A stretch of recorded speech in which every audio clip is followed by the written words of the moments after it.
All right, here we go.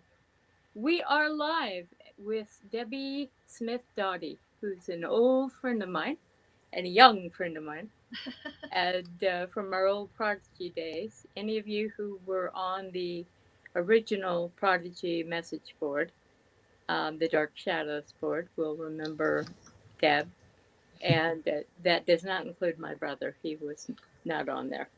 I, I'm I'm sorry. I have to admit something. I've seen one episode of Dark Shadows. That's okay. We forgive the. I'm on right now. Thank you. About an hour. That was my husband. I figured. Um, he was the one saying, "Close the door. Don't let anybody bother you." Okay. Anyway, um, but we have kept up through Facebook and that sort of thing since then. Debbie is a heroic person. She sits here. Yeah, she rolls her eyes. I'm sorry. You tell me how many people like Chuck Norris can say he had a double lung transplant.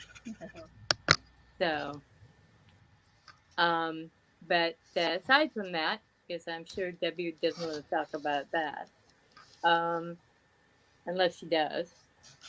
I don't care. Whatever you want to talk about, I'll talk about. All right. Well, then let's steer it toward dark shadows, and which will be the principal topic of conversation. Now, why don't you tell a little bit about your adventures in DS land? Well, I grew up watching Dark Shadows. I was one of those kids running home from school to make sure I didn't miss a moment of it, and loved it. Absolutely loved it. It was the favorite thing. And then years and years later, this was in Ohio. Years and years later, I moved to California and I get into the television business. And wouldn't you know it, I go to work as a writer's assistant for Dan Curtis.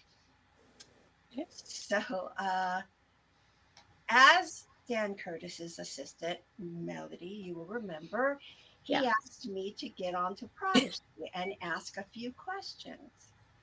And so I get onto Prodigy and I tell them I'm Dan Curtis's assistant, and Melody does not believe me. I must preface this by saying we had at that point had faux David Selby, faux let's see David Hennessy, faux Grayson Hall, who at that point was passed, and any number of people come on to the Prodigy board, and they were always fake. So dear Debbie comes on and says, "Hi, I'm from Dan Curtis Land," and we thought, "Yeah, right." So I asked you, What's the name of Dan Curtis's dog? and I of course knew he didn't have a dog, and so you correctly said he doesn't have one. So I knew Debbie was Debbie, That's right. and there are two stories I want to hear from you that I know already. One is about the little fetish doll from the Karen Black um, Trilogy of Terror. show Trilogy of Terror that He who kills. yes, yeah, that Curtis produced.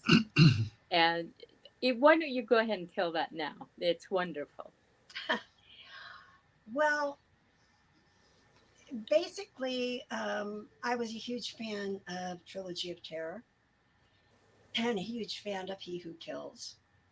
And when Dan told me that he had the doll at home, I said, "You have to bring it in. You have to bring it into the office." And so he brought it into the office, and it was so cool. And he had it there. And I told the people on Prodigy that he brought the doll in, and they were like, "No, no, you can't keep the doll there. That's too scary." But I loved it. I loved having the doll around. Tell the bathroom story. The bathroom story. I don't remember the bathroom story. Okay.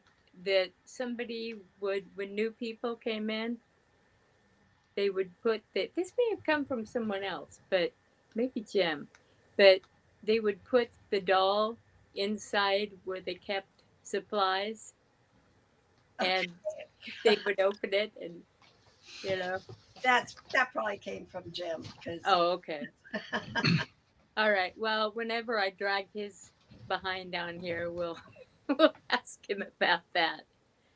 Um, They the have they have the teeth that Karen Black wore in the show on Facebook Marketplace for sale right now. oh do my god, they? Okay. I hope there's some Um, providence with that. well, the God knows how you would prove that as well. I guess the If it came uh, from Jim or somebody. yeah. It's almost, I've got a bunch of props that I can't prove. I've got one of the teeth from the T Rex in Jurassic Park. I've got the key that turned off the bomb in Andromeda Strain, but I can't prove either one of them. So I Right. just keep them. Well, the thing with props of any kind is, I don't know if you know this or not, but Jim Pearson had the probably all of the props from the 1990 Dark Shadows in Mhm. storage. And I remember walking through there going, this, it was a weird experience. So I didn't know how people deal with props. Anyway, Some of those people have huge collections. oh, I'm sure they, Steve's, do you know Steve Sansweet? yes. Yeah. You've heard of, well, I know him. He's got a huge collection of Star Wars props, and Bob Burns owns almost all the sci-fi props there are. If you Well, know Bob Burns, you're familiar with him? is he the alien fellow? Yeah, he owns all the Oh, alien things. He owns the flying saucer from the day the Earth stood still. Not the Tom Cruise one, but the old one. The old one. Okay. Well, we know where the He Who Kills figure is now. Yeah. They're in the Curtis family storage. Oh, Um, that thing scared me to death. I wouldn't want it anywhere near me. yeah. Kidding. Deb, um, did you see the Dan Curtis documentary? I did. What was your opinion? I thought it was wonderful.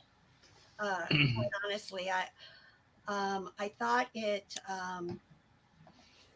showed Dan's accomplishments, and it just it kind of took me back because the stories that they told in the documentary were stories that Dan told me himself. Right. You know, So you heard it directly from him. yes, yeah. Dan liked to tell stories, you know, and it was so funny because when he hired me, I didn't realize how much he'd done. I mean, I knew Dark Shadows, but Right. then Trilogy of Terror came up, and then all of the movies that he'd done, you know, Night Oh Stalker, yeah. uh, other movies. Well, Winds of War Well, and yeah, but I'm talking horror horror. Yeah. because I'm a huge fan of horror. So he would name these movies off, and I'd say, "Oh, I saw that one. Oh, I've seen that one. Oh, I've seen." And he said, "When I hired you, I didn't realize I was hiring my biggest fan." Because as you know, he was not comfortable with fandom at No. all. So I met him once. I know. yeah, yeah. So he just didn't understand it, uh, but we had a different kind of relationship Yeah. because I was his writer's assistant, and when I first started working for him, he we were going to work on a script, and the way that Dan worked is I would sit in a chair and type, and he would kind of dictate and stuff. So we were going to work. I don't remember what we were working on, but he gave me a script I needed to, it's part of a scene I needed to put in. So I was typing along.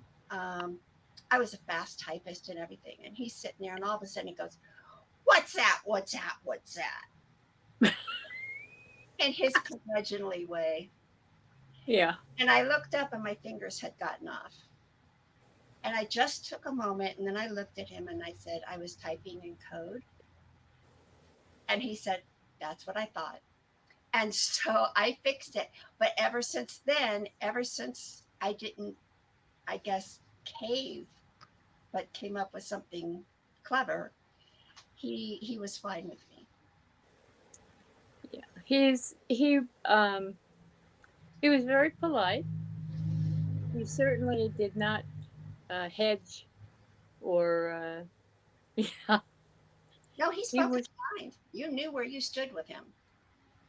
and I he asked me why I had done this, and I explained that I had known Grayson, and she was like a second mom to me, and I knew Jonathan, and um, it seemed like the best step up to professional publication for in book form, because I'd already been, published in periodicals and such. But he nodded and he says, "Okay, the money's involved. It makes sense."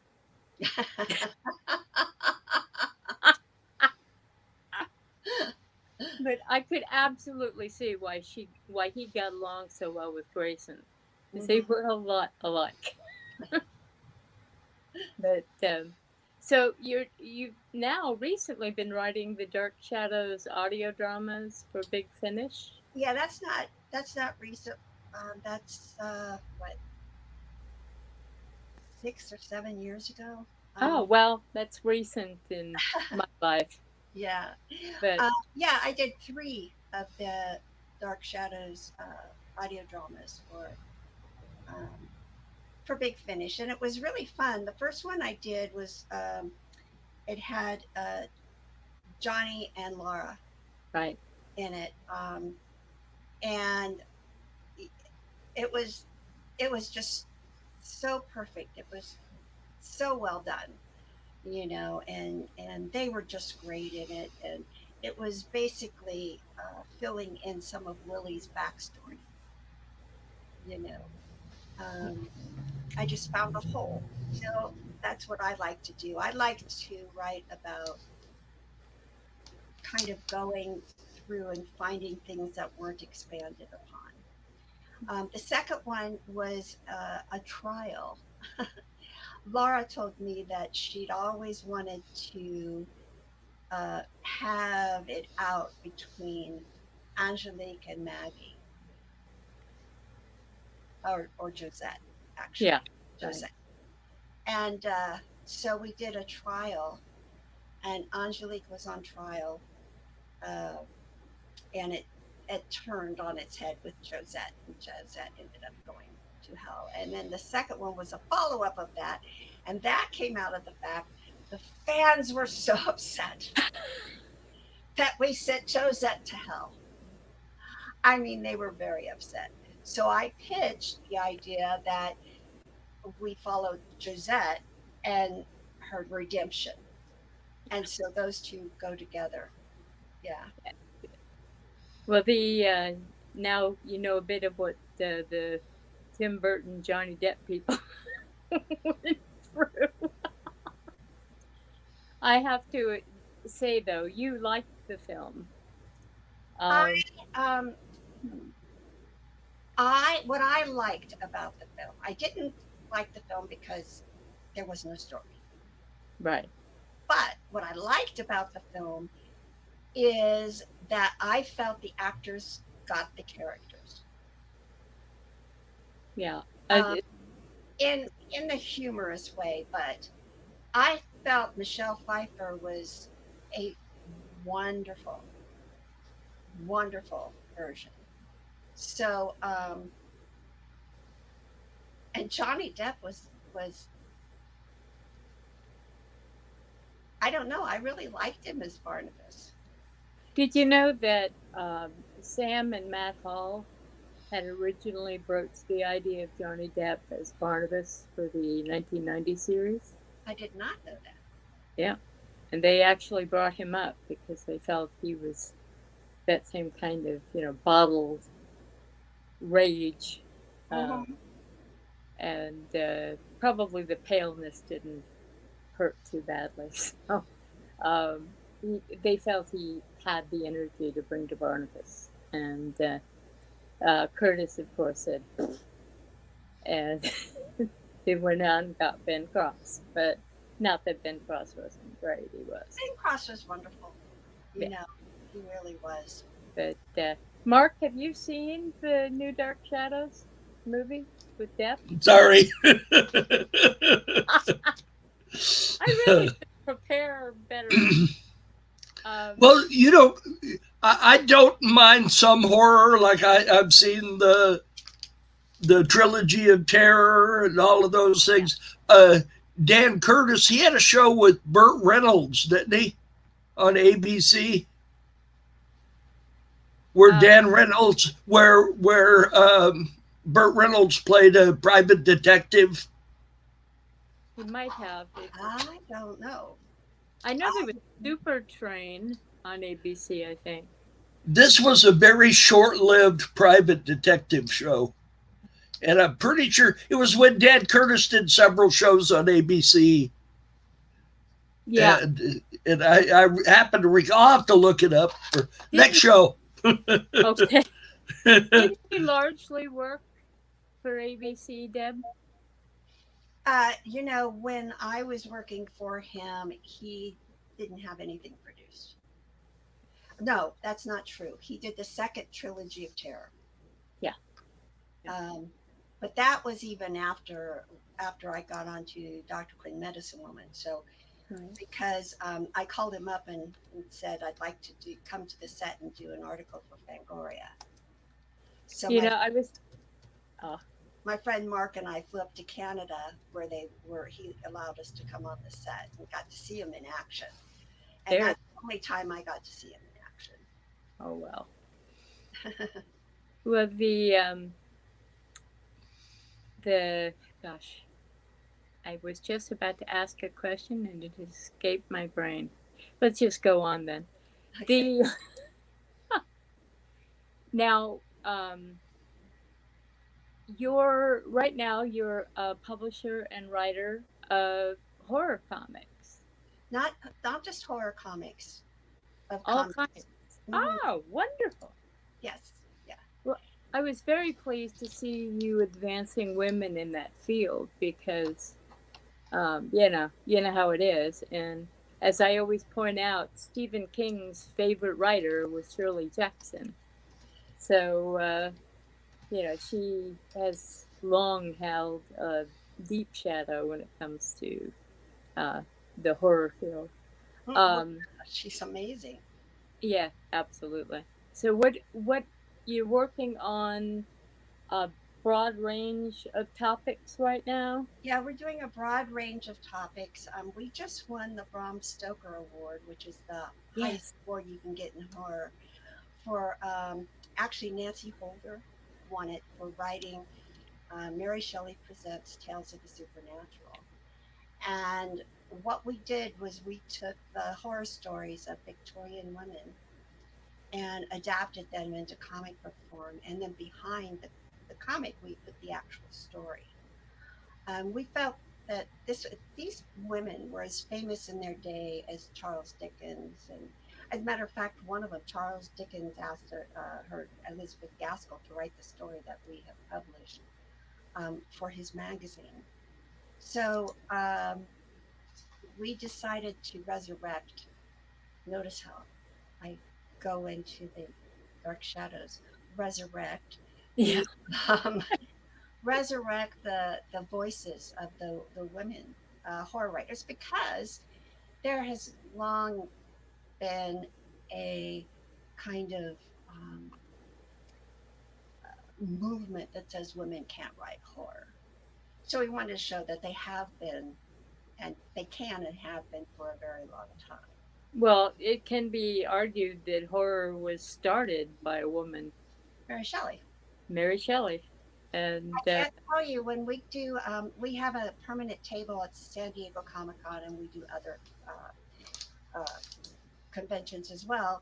Um, how many times men specifically, because it's men, I'm sure that there's women as well, walk by our table and say, "Oh, I didn't know a woman wrote Frankenstein." I wish I could say I was surprised. But yeah, so we try to write comics that appeal to um, everybody. So we have Pet Noir, which is about Leon. He's a genetically engineered cat who's an undercover cop on a space station. Oh, there you go. We have Gates of Midnight, which I write, and that's about Raven. She is a combat medic just returned from Afghanistan with PTSD and discovers she has to fight monsters on the streets of New York. Oh boy, that's a tough gig. We have Dragons by the Yard, which we just did a Kickstarter on. We had a successful Kickstarter. Um, and that's about Anna. She likes to sew all things dragon, and a mysterious woman gives her some fabric, and she sews up seven little dragons, and they come to life. Woo! And then we have Ivory Ghosts, and that's based on a novel. And it's about a woman who uh, invest it's a murder mystery set against the illegal ivory trade, and it's actually written by a scientist who studies the elephants. Whoa, cool, Yeah, and that one we have copies in the Smithsonian in Washington D.C. in the Natural History Museum. cool. Yeah, See, that's what I love about and the gift horror. store, Natural History Museum gift store. I have Ah, to. yeah, Yeah. yeah. The well, I don't think it would be in the museum. Well, some people have taken it that way, so I want Oh, to make sure it's clear. oh, yeah. Well, the wonderful thing about horror is that it, as you've illustrated here, it advances into science fiction quite easily. Hmm. And really, horror is itself science fiction, so don't feel badly, Mark. It, Well, there's a lot of fantasy, horror, yeah. sci-fi that mix. I used to read Ursula Le Guin a lot. She went from fantasy to sci-fi. Right. Yep. And there's paranormal horror. Yep. But I would argue like the Alien franchise and the Predator franchise, I would argue that they are more horror than science fiction. I agree, especially with regard to Predator. Well, the Um, Predator only had one good movie. I'm sorry, but the first one was really good. After that, I'm a huge fan. I'm a huge fan. So, See, Mark, not everybody agrees on movies. have nope, you seen the most recent one, Predators? I didn't see that one. It's really good. See, that's The one where the alien and the predator become buddies at the end of the movie, that was the worst one. I forget what that was called. They like shake hands at the end of the movie. oh There's, well. yeah. Even V had one of those episodes. I mean, Yeah, they but they all stick V together. had Freddy Krueger in it, which was Oh yeah, that's ridiculous. Robert Englund was in V. Yeah, yeah, I know. Okay. I have questions now. Oddly enough, they had questions from last week too, but we'll defray those till next week. Let's see. What? Let's see. Here comes the old shipping question. Who did Dan Curtis want Barnabas with? Who did what? Who did Dan Curtis want Barnabas with? I guess, you know, I don't, I, you mean, I think they mean like a romance? relationship romantically. Yeah. Oh, um, in television, and Dan really understood this. The What keeps fans tuning in is unrequited love. Yeah.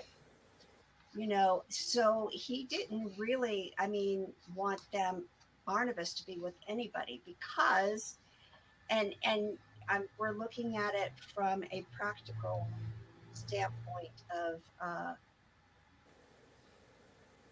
you the the the way to kill a franchise is to let the main stars kiss, Yeah. fall in love. Um, so he was always looking for who could,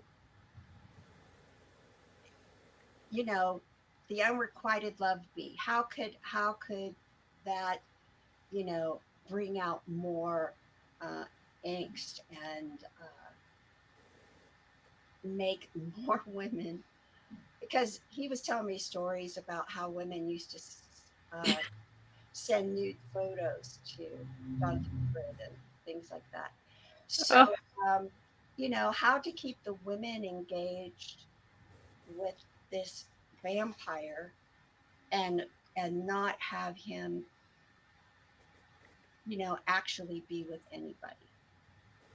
So Dan didn't really think in terms of who he wanted Barnabas to be with. yeah. He thought who he wanted Barnabas not to be with.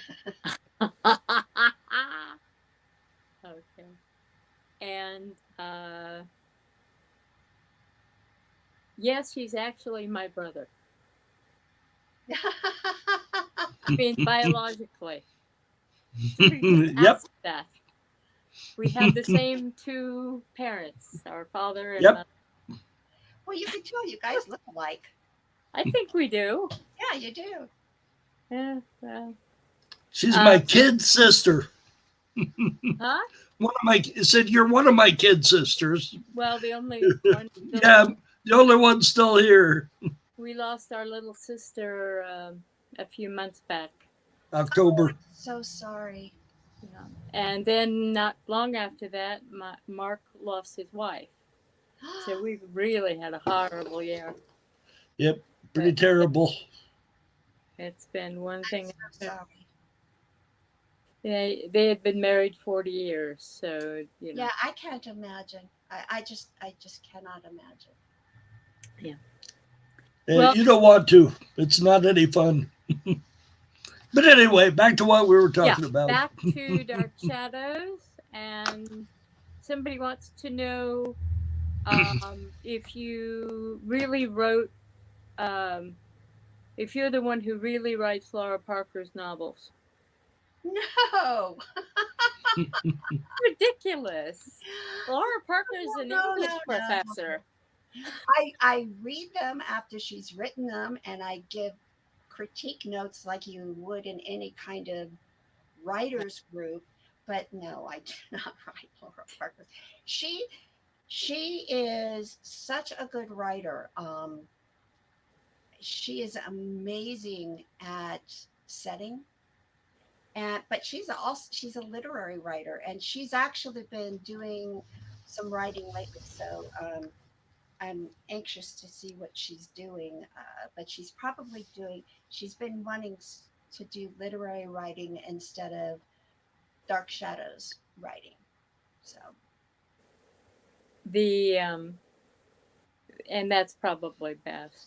Of course, I should point this out. People have been asking me to get actors on here.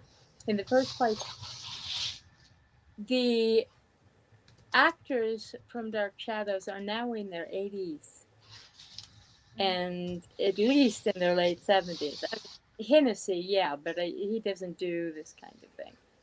And as I pointed out for a friend of mine, my friend Franca, who was Gene Hackman's personal assistant for many years, he gets calls all the time for movie roles. And he has to send them things back saying, "Yeah, I'm retired. Did you know I'm 92?" And I'm pretty sure the other, of course, Catherine is eternally healthy and very active. She still acts, and same thing with David Selby. Um, but everybody's different, and who knows? I may be able to go to a DS event and hornswoggle somebody on here. Not very many are as generous and kind as my friend Debbie. I should say, in 2 weeks, Mary O'Leary, who was Jonathan Frid's business partner and who is the producer of uh, the recent Jonathan Frid documentary, is going to be our guest. And have you seen the Jonathan Frid documentary? I have not. I didn't It's even know there was one. yeah, it's just been or just about to be released, and we'll know more, of course, in 2 weeks. Is it And on Netflix or? no, I believe it's an independent production, and the I'm sure it'll be available on Amazon. Um, it deals a great deal with being a gay man in that period of time, Hmm. and to all the Dark Shadows fans, if you don't know already, Jonathan was gay. Yes. I mean, but the the documentary itself seems like it's going to be something that will be of interest to all Dark Shadows fans. Yeah. And Love to. my concern with the Dan Curtis documentary was the absence of Grayson Hall's name. And I think if there is anyone who was seminal in its success, having been on it more than anyone other than Jonathan Frid, I would think it would be Grayson Hall, and I'm not sure why that happened. I spoke with Jim Pearson about it, and he didn't have a solid uh, response. He's an old friend of mine. I love Jim. I knew him when he was a Baptist schoolboy coming out of Baptist college. So he sitting there eating his vegetarian dinner with the rest of us. But he's a good man, and but I didn't like I didn't really care for the Johnny Depp movie, which he was a producer on, and not big on the Dan Curtis documentary. Was it as bad as that window movie he did? Uh, What was it? He was in this cabin with all these windows, and it was probably. it was a horror background to it. Who Okay, did? when you say, Johnny Depp. oh, Johnny Depp. Oh, Oh, that was the secret window. yeah. Yeah, that was pretty terrible Was to it? me. I haven't seen it, but I loved Tim Burton's Abraham Lincoln Vampire Killer, whatever it was. I thought that was superb. And I haven't seen the movie. I read the book. Is the yeah, movie oh, the good? book. The movie is great. It took a lot of the. It varied a lot from the novel. A Um, lot of them do. yeah, and I Hardly any of the big books, when they made it into a movie, they like sliced it up. Remember Jaws? yeah. Hooper slept with the sheriff's wife in Well, the let's be book. grateful on Yeah, that account. the thing is when you're doing adaptations, I've worked in television for a long time, and the thing is when you're doing adaptations, you cannot um, translate a book, the entire book. So I really felt that taking that out the affair, which I hated in the book Oh, anyway, me too. um, was a great thing to do in Jaws in order to condense it enough to make it into a movie. But any movie, I mean, if you look at Lord of the Rings, look at the size of those books. And Yeah. I know the movies were long, but, and I even have the extended versions because I love Lord of the Rings. Yeah. But Me I too. was very happy with, and they left out a lot, and a lot of beloved characters were left out in Lord of the Rings. Yeah. But what they did do was they kept to the theme and the feeling and the um, the whole idea of the story. You know, Yep.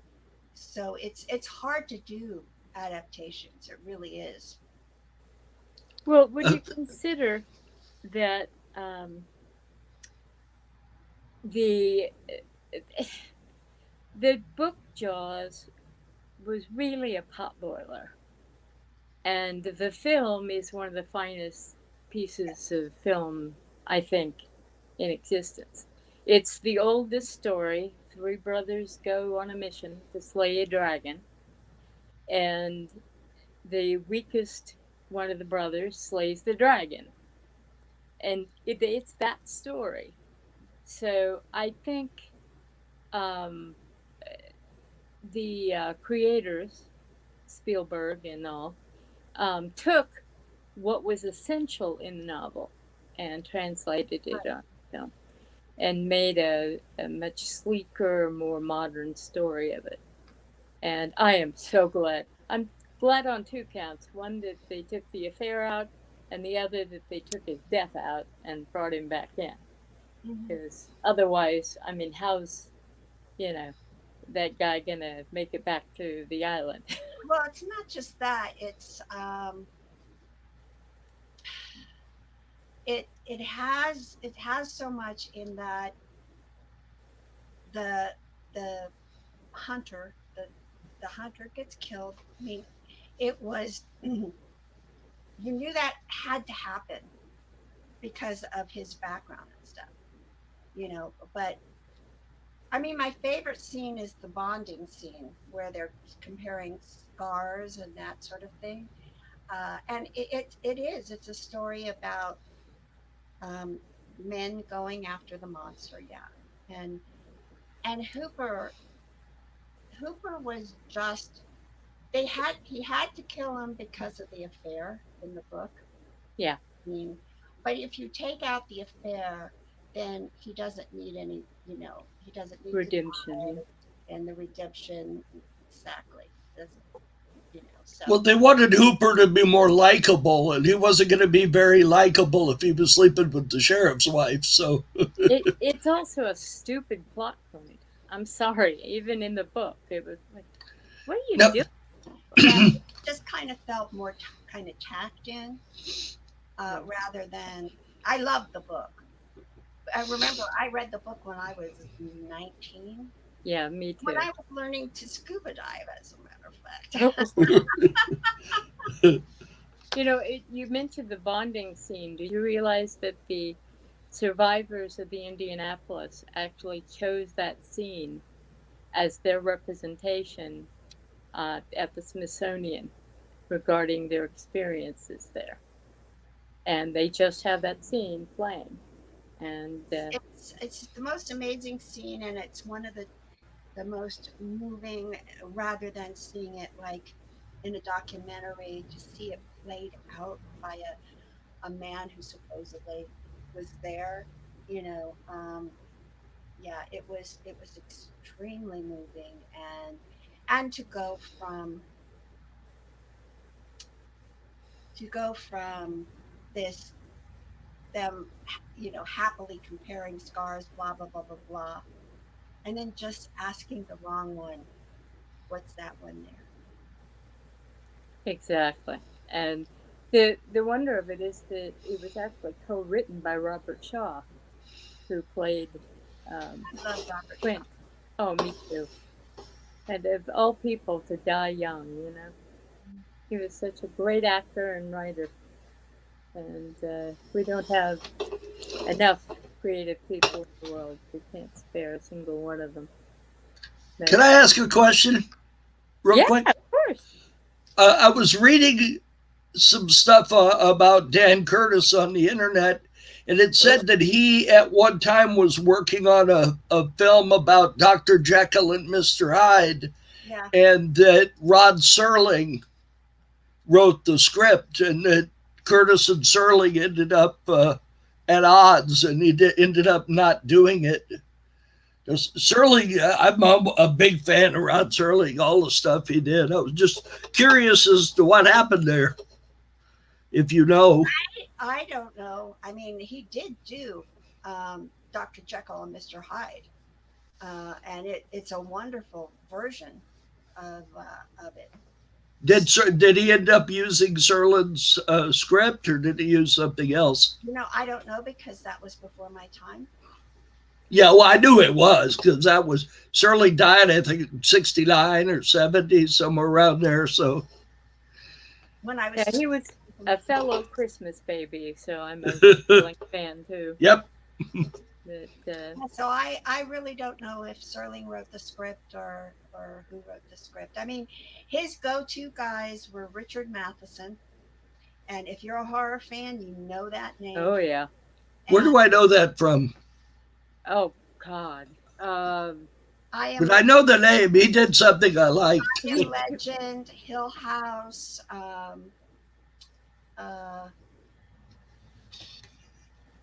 so many things I can't even say. yeah he did one called Born. He's written tons of in every media.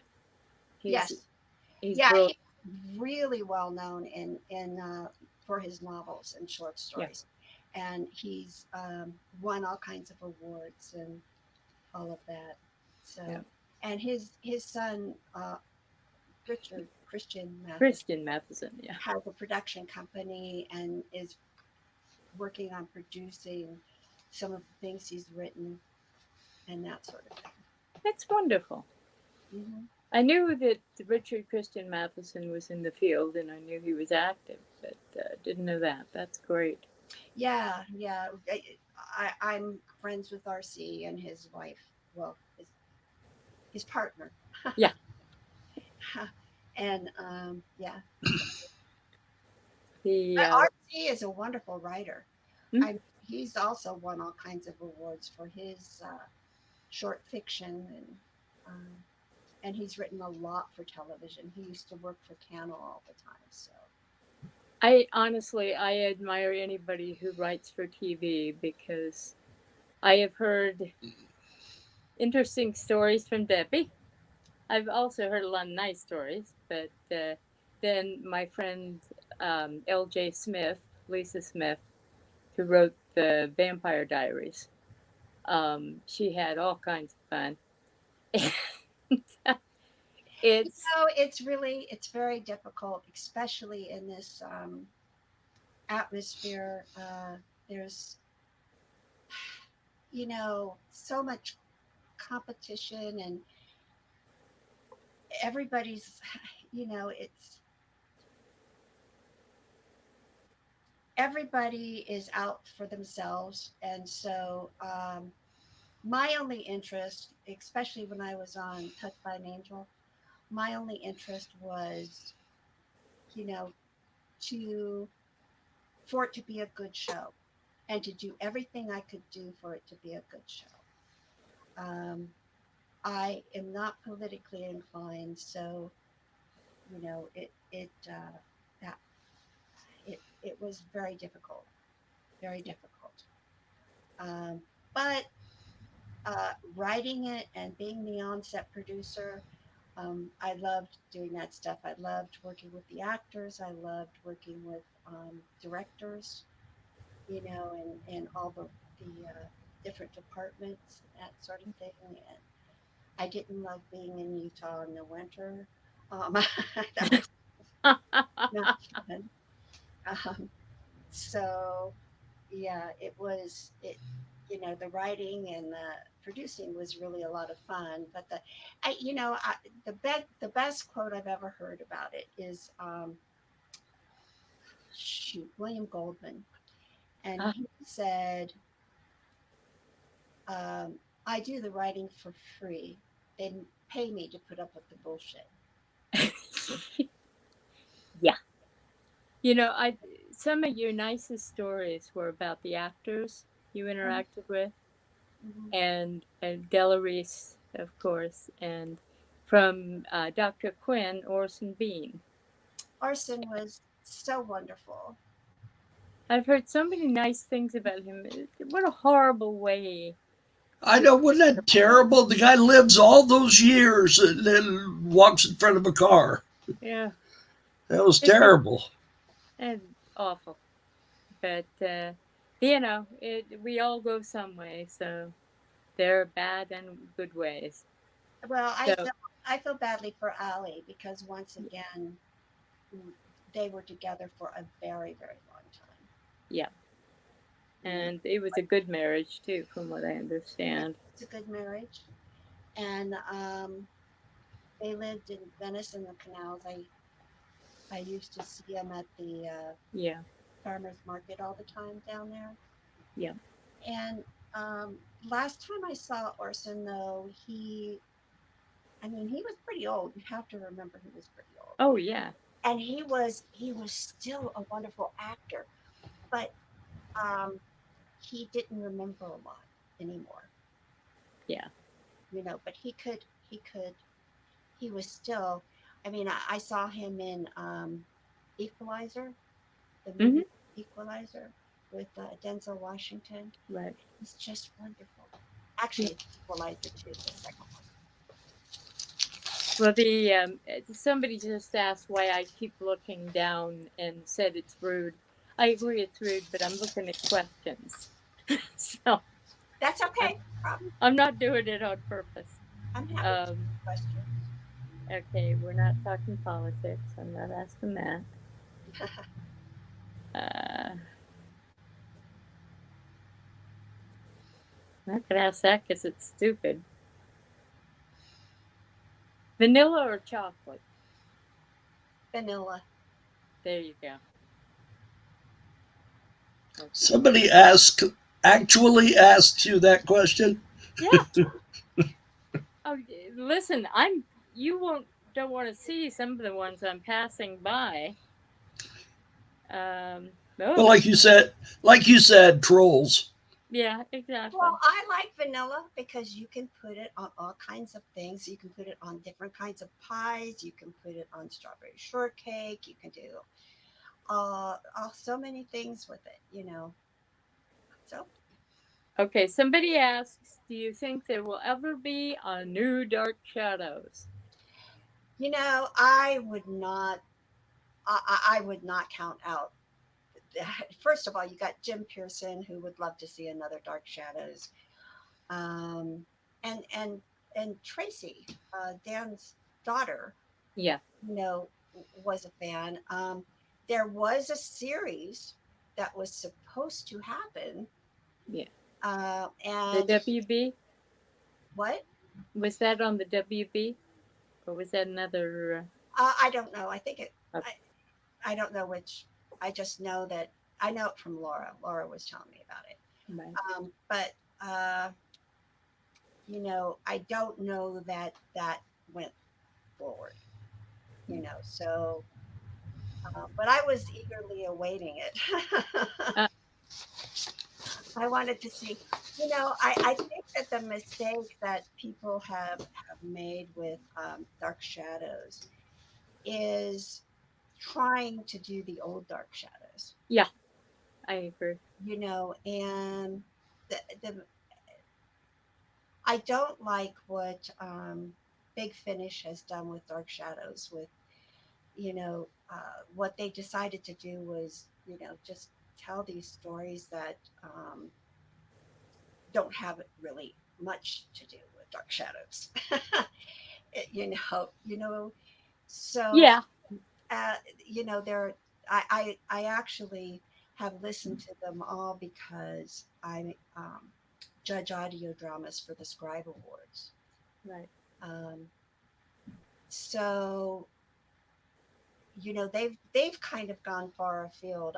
I feel that you'd really need a new take on Dark Shadows that is a bit more modern, um, and not try to copy what was done before, because it you can be a fans of the 60s show, but that doesn't hold up in today's market. Yeah. You know, And really, the that belongs so completely to that time period.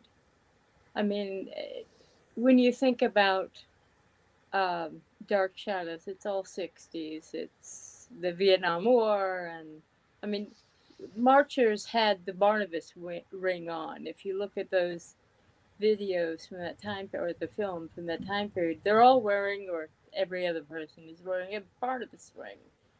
And, it's just, it dates itself. And so I agree, for what it's worth. well, things like the Barnabas ring and that kind of stuff, you can still bring over. Oh, Uh, sure. But but no, you can't. You know, a big part of the Dark Shadows is the Victorian feel of it and that kind of stuff. And I think you can play with that while still making it a more modern piece, and making it a little more. Dan did things on the fly. You can't follow his stuff because it doesn't make any sense at all. You know, yes. he just decided, okay. I mean, he even told me that. He said, okay, so we decided to go into the past, and then we decided to do this, and then, and it was just trying to get shows out there, Yeah. you know, and Generate throwing story. in a werewolf and throwing in a ghost, and um, you know, it was like throwing things at the wall and seeing what stuck. Those are my words, not his, but that's basically what he was telling me. Well, that's pretty much what Sam Hall said too. Was that, I mean, I remember the story about him laying underneath the coffee table while he and Gordon were running ideas, and he would tell everybody, "Do not disturb me. I am at sea." And they would just go into these weird head places and throw ideas back and forth. And I imagine there was a little bit of reefer mixed in there. I know. Yeah, So, so I think that you just really need to sit down um and cherry pick Dark Shadows. right. You know? How And, many of the original cast is still left? Just ooh, two? I no, know Selby and Jacqueline Smith are both alive. Jacqueline Smith was Jacqueline never on Smith. Dark Shadows. No, it was Well, Catherine which one? Which one of the Kate Jackson, Charlie's Angels? Kate Jackson. Jackson. Okay. She's in the movies. yeah. She was also on the series. Oh, she She was. played, yeah, Yeah, she she played she Daphne. replaced Farrah Fawcett, didn't she? The last season. Uh, I don't know about. Well, Uh, Farrah Fawcett quit the show in the last season, so they replaced her with It was somebody. Charlie's Angels. as far as Dark Shadows, Kate Jackson was in the 1840 storyline originally. Yeah, Oh, I remember she was on it. yeah, Kate Jackson. Is she still alive? Yeah, yeah, Because Kate's still she alive. has medical She has a problems. ranch out in the middle of nowhere, but I'm Well, sure she she doesn't has want to say where. But so And yeah. Selby is still acting. yeah, I know. Yes, and so is Catherine, Yeah, and Laura Catherine, is still Laura, alive. She's writing and away, you know. I think, dear God, I think Well, that's about it. Catherine's the one that was on Next Generation, right? Yeah, yeah, Yeah. Yes, and Catherine is still with us. Laura is still with us. David Selby is still with us. Jim Storm is still with us. Well, considering it was a 1960s show, that's pretty good. Yeah, no, it is. And we just there's, lost there's no, Christopher Pinnock. yeah. I There's mean, look at one of my favorite shows, Babylon 5. Almost everybody on the show's gone. now I And that forget. was in the 90s. I forget her name now, but well, Carolyn, the girl, the Oh, Nancy Barrett. How yes, could we of forget course, Nancy? she's Yeah, still alive. she's still alive. But the blonde woman who did the cookbook, Diane, is it she? Oh, Diana Malay. I believe she passed away, Oh, okay.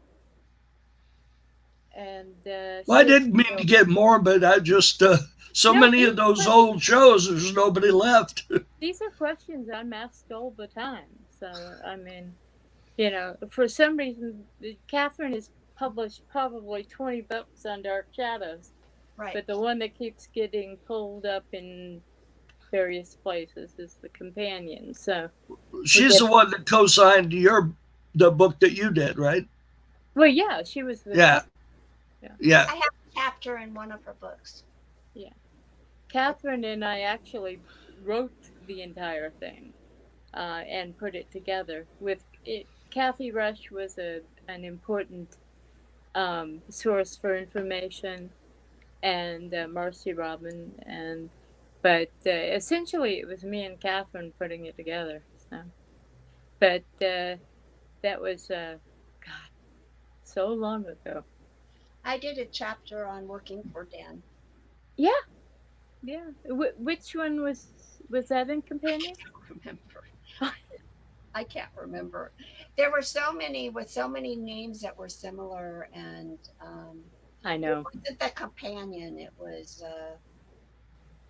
Oh, it was the Dark Shadows,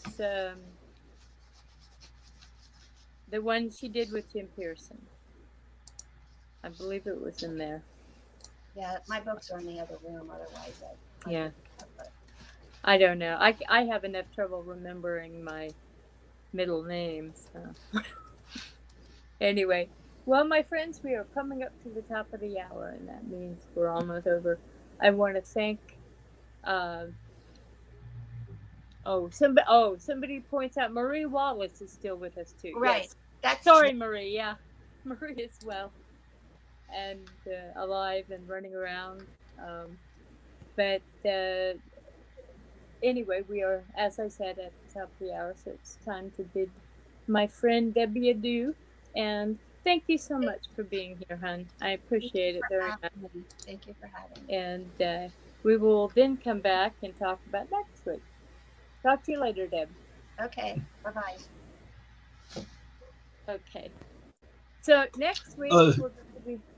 Uh, go for it. just to bring something up, I just did a little reading, and the CW canceled the Dark Shadows reboot on November 4th, 2020, but it's being discussed on Ah. another channel now.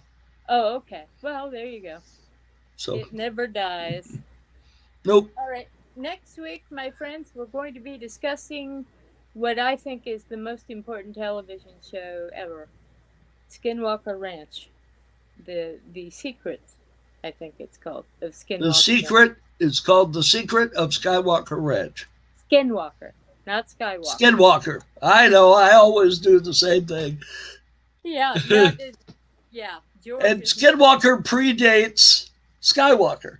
yeah So by many years. And if yes, anybody copied anybody, it's George exactly. Lucas. But I must point out, yes, it's real. Yes, it actually happens. I've been following events on the ranch for many, many years, and it did not. It was not created by a TV show. Yeah, what I would suggest before you watch that show is if you have Audible, download The Hunt. Hang on, I've For got the it written Skinwalker down. by Colm Kelleher and By George George Knapp. and The Colm. Hunt for Skinwalker, Science Confronts the Unexplained at a Remote Ranch in Utah. Yeah, and that's by Colm Kelleher and George Knapp. And it's good because it goes into the stuff that happened before they got there. Right, exactly. It goes into the George Bigelow and some of the other people that own the ranch. And the Shermans, and it's been stuff has been happening there for over 100 years. So it's a weird thing. And All right. the book goes into Bigfoot being an alien. Oh boy. Don't tell Matt Moneymaker. He's very upset about the idea about Bigfoot being an alien. Anyway, that's it for this week. Thank you very much for joining us. And we will see you next week. Same bad time, same bad channel. Bye.